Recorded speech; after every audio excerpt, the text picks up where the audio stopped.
कर्नाटकच्या हुबळी जिल्ह्यात एका कॉलेज परिसरात काँग्रेस नगरसेवकाच्या मुलीची हत्या करण्यात आल्याची घटना घडली होती।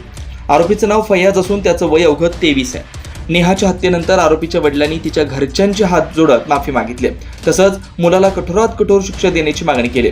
आरोपी फैयाजचे वडील बाबासाहेब सुबानी हे शिक्षक आहेत। बाबासाहेब सुबानी यांनी म्हटलंय की गुरुवारी संध्याकाळी 6 वाजण्याच्या सुमारास मला या घटनेबाबत माहिती झालं। त्याला अशी शिक्षा द्या की भविष्यात कोणी असं कृत्य करण्याचा विचारही करणार नाही। मी हात जोडून नेहाच्या कुटुंबातील सदस्यांची माफी मागतो। ती माझ्यासाठी मुलीसारखीच होती। फैयाजच्या या कृत्यानं त्याच्या वडिलांना मोठा धक्का बसलाय।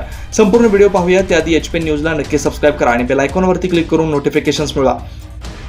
सुबानी यांनी पुढे म्हटलंय की मी आणि माझी पत्नी आम्ही गेल्या 6 वर्षापासून वेगळं राहतोय। फैयाज त्याच्या आईसोबत राहतो।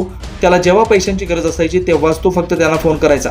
त्यांचे शेवटचे बोलणे 8 महिन्यापूर्वी झालं होतं। त्यांनी पुढे म्हटलंय की जवळपास 8 महिन्यांपूर्वी त्यांना नेहाच्या कुटुंबियांचा फोन आला होता।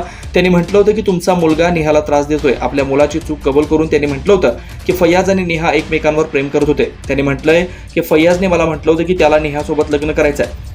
तेव्हा मी त्याला हात जोडून विरोध केला होता। आपल्या मुलाने केलेल्या या कृत्यावर बोलताना ते म्हणाले की कोणत्याच महिलेसोबत असा अत्याचार होऊ नये। मी कर्नाटकातील लोकांना मला माफ करण्याची विनंती करतोय। माझा मुलगा चुकलाय, कायदा त्याला शिक्षा देईलच आणि मी ते स्वीकार करेन। माझ्या मुलामुळे या शहरावर कलंक लागला।